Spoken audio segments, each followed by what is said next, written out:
1914, Nicolas II, tsar de Russie, envoie toutes les forces du pays au front contre les Allemands suite à l'attentat à Sarajevo. Le tsar compte sur la guerre pour étouffer les précédents mouvements de révolte. Fin 1916, le bilan est catastrophique avec plus d'1 million de morts et de blessés, plus de 2 millions de prisonniers, ainsi que 200 000 déserteurs. La famine s'installe aussi bien sur le front que dans les villes qui subissent des exodes massifs, le tout sous un hiver glacial. 1917, la population descend dans les rues pour manifester, manifestation qui pouvait à tout moment dégénérer. C'est ce qui se passe le dimanche 26 février à Petrograd, où la garde a pour ordre de tirer sur la foule. La garde décidera de rejoindre les manifestants dès le lendemain. La révolution russe est lancée.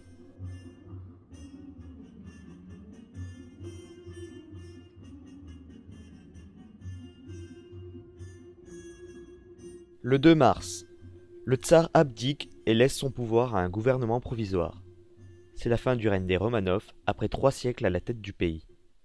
Printemps 1917, Lénine est de retour, aidé par les Allemands qui veulent le voir au pouvoir pour arrêter la guerre avec la Russie.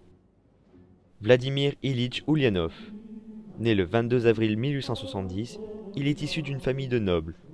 Durant sa jeunesse, Vladimir vit 2 tragédies.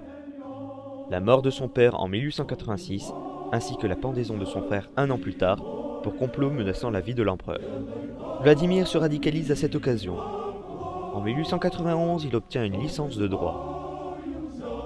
Fin 1895, il est incarcéré pendant 14 mois avant d'être exilé en Sibérie pendant 3 ans. Il y épousera sa femme, activiste socialiste, et y prendra le pseudo de Lénine. Le 30 juillet 1903, il prend la tête de la fraction bolchevique.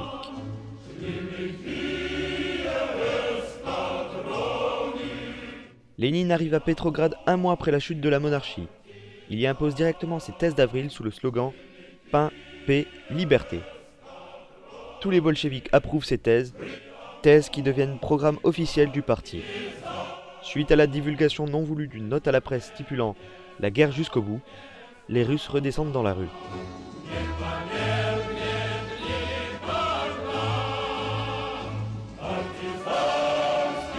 Le 3 juillet 1917, une fusillade éclate, elle fera 400 morts.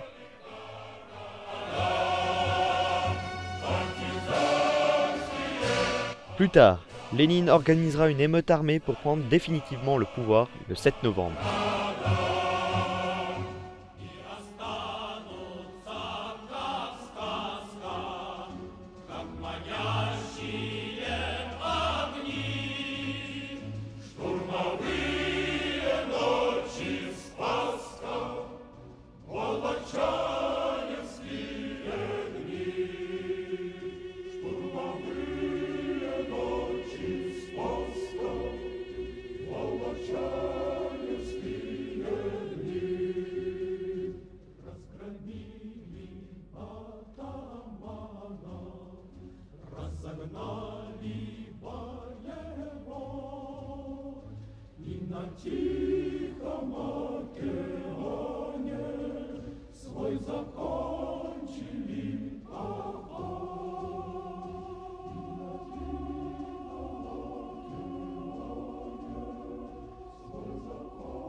Lénine signe un armistice avec les Allemands. Trotsky fait traîner les négociations, ce qui provoque la colère de l'Allemagne. Les Allemands avancent sans rencontrer de résistance. La Russie signe en urgence le traité de Brest-Litovsk, où elle perd 1/4 de son territoire, les 3/4 de ses mines, la totalité de la Pologne et des provinces baltes. Au même moment, la Finlande devient indépendante. Après quelques mois mouvementés, c'est le début de la guerre civile. Les communistes recrutent, mais les effectifs sont maigres.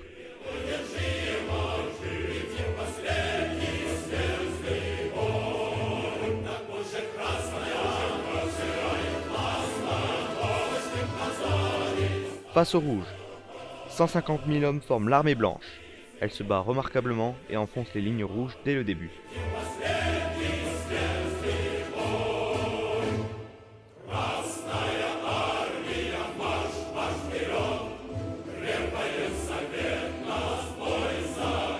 Lénine décrète le renforcement de l'armée rouge.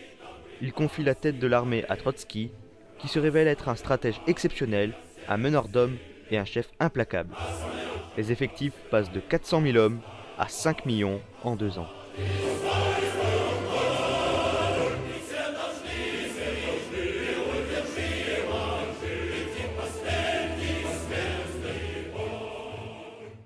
Pour liquider les opposants, Lénine fait appel à la Tchéka, sa police politique qui fera 140 000 exécutions, 60 000 déportations dans 132 camps. L'ancien tsar se fera massacrer avec toute sa famille dans l'un de ces camps. L'état de la Russie est chaotique. Froid, famine, le taux de mortalité qui a doublé, l'industrie est effondrée.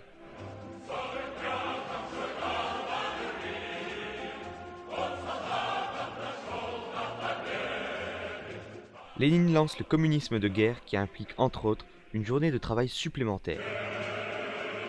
Les temps sont durs pour tout le monde, pour Lénine aussi, qui est victime d'un attentat.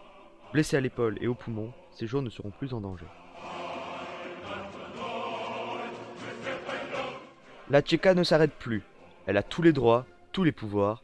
Elle peut exécuter les prisonniers sans jugement. C'est le meurtre légalisé.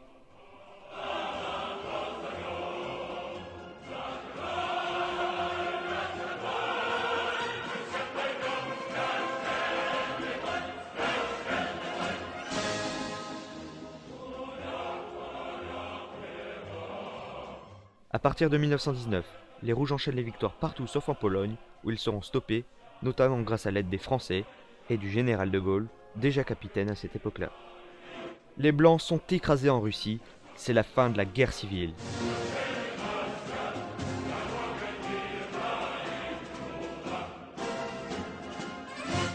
Le bilan est effroyable. Si l'on additionne le nombre de morts de la guerre, de la révolution, de la famine et du typhus, on obtient un total de 19 millions de morts. Pour redresser l'économie, Lénine nationalise toutes les entreprises et multiplie les industries. Il rend obligatoire l'éducation qui avait été oubliée lors du précédent régime. Il mettra en place la NEP, qui abolira le troc et réinstaurera une économie pour tous.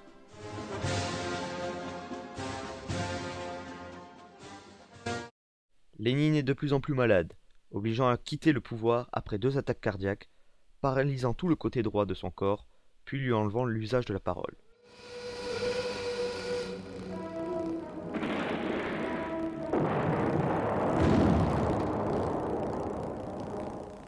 Le 21 janvier 1924, Lénine meurt. Il allait avoir 54 ans.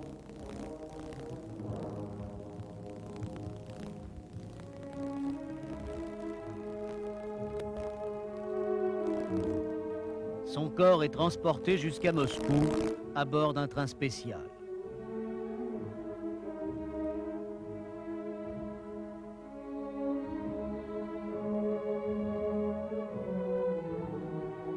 Le parti organise des funérailles grandioses.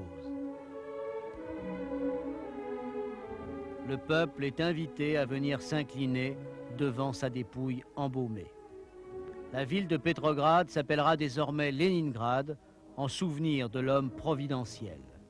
Le culte créé au lendemain de sa mort servira de prétexte à celui du successeur vivant.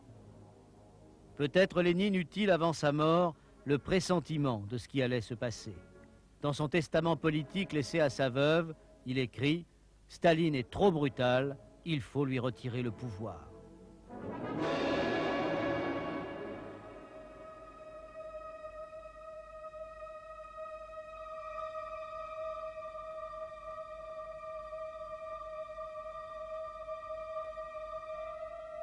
Devant la dépouille mortelle de Lénine, parmi les hauts dignitaires du régime, le successeur est là.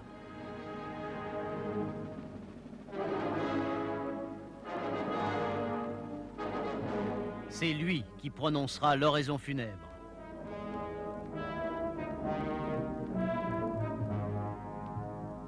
Une dictature, celle d'un homme, succédera à une autre, celle du parti, qui incarnait elle-même celle du prolétariat.